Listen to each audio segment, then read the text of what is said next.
और बड़ी खबर आपको बता दें, उत्तर भारत में कोहरे और ठंड का डबल अटैक देखने को मिल रहा है। कोहरे के चलते विजिबिलिटी बेहद कम हो गई है और कई जगह हालात ये है कि 10 मीटर से भी कम विजिबिलिटी दर्ज की गई है। बड़ी खबर आपको बता रहे हैं, उत्तर भारत में ठंड और कोहरे का डबल अटैक, ट्रेन और हवाई यातायात भी प्रभावित होता नजर आ रहा है। दिल्ली आने वाली 22 ट्रेनें तय समय से देरी से चल रही है, ये बड़ी खबर सामने आई है।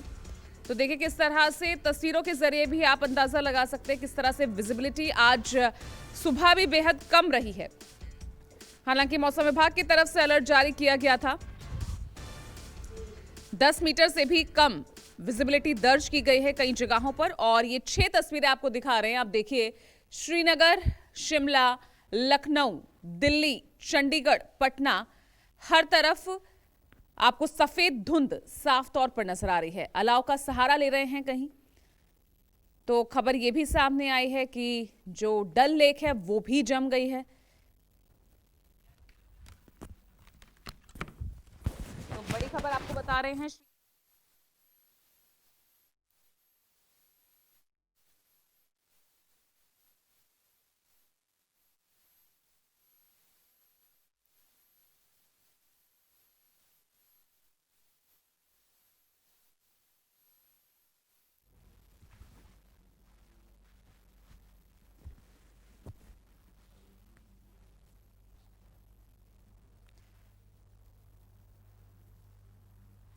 और चलिए, मेरे सहयोगी दीपक जुड़ गए हैं, सीधा दिल्ली से हमारे साथ जुड़ रहे हैं। यहाँ किस तरह की सर्दी का सामना इस वक्त दिल्ली एनसीआर में रह रहे लोग कर रहे हैं। तो दीपक, इस वक्त आप क्या देख रहे हैं?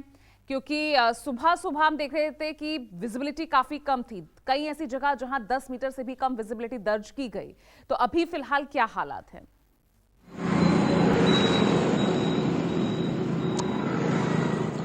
जी, स्थिति अभी भी बहुत ज़्यादा अच्छी नहीं है।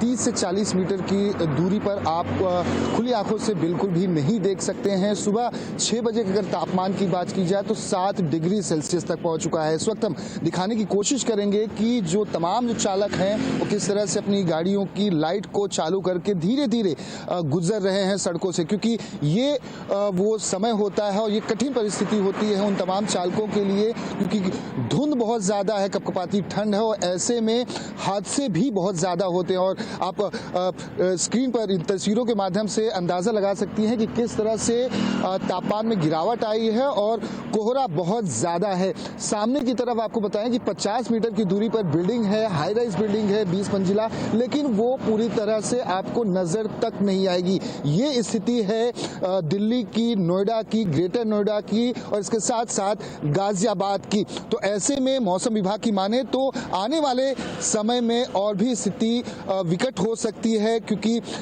रेलवे यातायात हो या फिर हवाई यातायात हो, वो दोनों भी प्रभावित लगातार हो रहे हैं। कई ट्रेनें कैंसिल हुई हैं तो कई ट्रेनें देरी से भी चल रही हैं और फॉग बहुत ज्यादा होने की वजह से सुबह के समय जो लोग ऑफिस जाते हैं, हालांकि आज रविवार का दिन है तो बहुत लोगों के लिए राहत है, लेकिन जो भी बाहर निकले हैं उनके लिए स्थिति दयनीय बनी हुई है कि जिस तरह से चालक देख सकते हैं अपनी गाड़ी का जो डिपर है वो चालू करके यहां से गुजरते हुए नजर आ रहे हैं। गीतांजलि एक्सप्रेस की बात की जाए, Darbhanga express, Nai Delhi special express, Gorakhdham express, Bhubaneswar special, Kerala express, Magadh express, Malwa express, Shramjeevi express, ऐसे तमाम जो ट्रेनें हैं वो काफी देरी से चल रही हैं और कई ट्रेनें कैंसिल भी हुई हैं। तो ऐसे में मौसम विभाग की माने तो आने वाले समय में और भी ज्यादा गलन वाली ठंड होगी और कोहरा और भी ज्यादा पड़ेगा, जिससे कि सुबह के वक्त, जैसा कि कल शाम को भी देखा गया था, कल तकरीबन 7 से 8 बजे के बाद रात को, कि विजिबिलिटी बहुत ज़्यादा कम हो गई थी और ऐसे में 10 मीटर भी जो चालक थे वो खुली आंखों से नहीं देख पा रहे थे। चालकों को सड़क पर चलने में काफ़ी समस्याएं आ रही थी और यही स्थिति सुबह से एक बार फिर से आज बनी हुई है। जी बिल्कुल। और अमूमन दीपक देखें तो संक्रांति के बाद जो है मौसम में चेंज देखने को मिलता है, धूप निकल आती है, ठंड में भी कमी होती है और धुंध जो है वो तो आमतौर पर छट ही जाती है। लेकिन इस बार हम देख रहे हैं कि अभी भी मौसम, अगर 1 जनवरी जैसा है तो अभी मौसम वैसा ही बना हुआ है, उतनी ही ठंड और फॉग भी और ज्यादा यहाँ पर देखने को मिल रही है। तो लग रहा है आने वाले दिनों में कुछ चेंजेस, क्या मौसम विभाग कह रहा है? क्या ये धुंध छट सकती है? फॉग और कितना आने वाले दिनों में डेंस हो सकता है? क्या कुछ कहा है?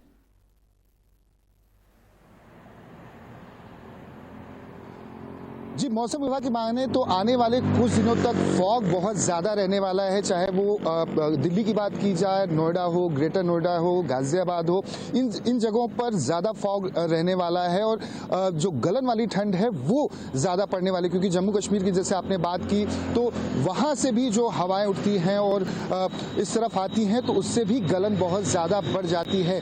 ऐसे में बुजुर्ग बच्चों के लिए सबसे बड़ी समस्या, खासतौर पर स्कूली जो बच्चे जाते हैं या फिर जो रोज नौकरी करने के लिए सुबह सुबह तड़के अपने घरों से निकलते हैं, उनके लिए समस्या है कि सड़कों पर चलना काफी दुर्भर हो जाता है, क्योंकि विजिबिलिटी बहुत ज्यादा कम होती है। और ऐसे मौसम विभाग की माने तो आने वाले 3 से 4 दिन और भी ज्यादा दयनीय हो सकते हैं।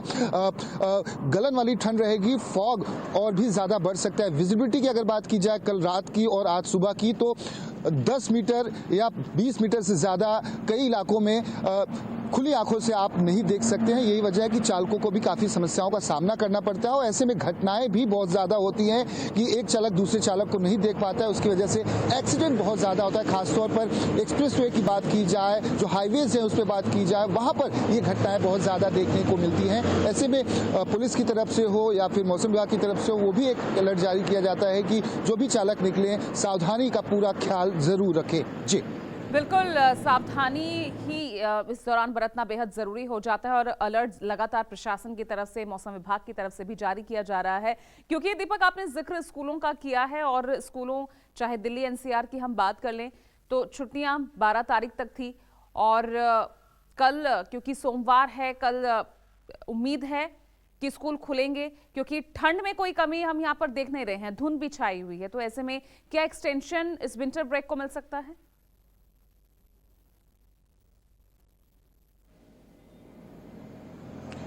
जी, संभवतः हो सकता है। सरकार की तरफ से फैसला लिया जा सकता है कि अगर स्थिति इसी तरह से बनी रही और दयनीय स्थिति और भी ज्यादा अगर बढ़ जाती है, क्योंकि तापमान अगर सुबह 6 बजे की बात की जाए तो 60 डिग्री सेल्सियस तक पहुंच चुका है। अगर इसमें भी और गिरावट आती है, कोहरा बहुत ज्यादा होता है, तो खासतौर पर जो छोटे स्कूली बच्चे हैं 5 से लेकर 10वीं तक की अगर बात की जाए तो उनके स्कूलों को जरूर एक बार फिर से सरकार फैसला ले सकती है कि कुछ दिनों के लिए और बंद कर दे, क्योंकि बच्चे सुबह के समय जब अपने स्कूल के लिए निकलते हैं अपने पेरेंट्स के साथ, या फिर जो बसें हायर की जाती हैं स्कूल की तरफ से होती हैं, उनमें भी एक खतरा बना होता है कि बच्चों को बड़ी संख्या में लोग लेकर जब बसों से निकलते हैं तो कोई भी ऐसी घटना ना हो, उसको ध्यान में रखते हुए सरकार फैसला ले सकती है। प्रशासन की तरफ से और सरकार की तरफ से लिया जाता है, क्योंकि ठंड में कोई कमी नहीं है। पूरा उत्तर भारत इस वक्त शीत लहर की चपेट में है। ठंड और कोहरे का सामना इस वक्त दिल्ली एनसीआर समेत उत्तर भारत के तमाम राज्यों में देखने को ये स्थिति मिल रही है। बहुत बहुत शुक्रिया आपका दीपक, इस तमाम जानकारी के लिए। छोटा सा ब्रेक ले रहे हैं, देखते रहिए न्यूज़ 24।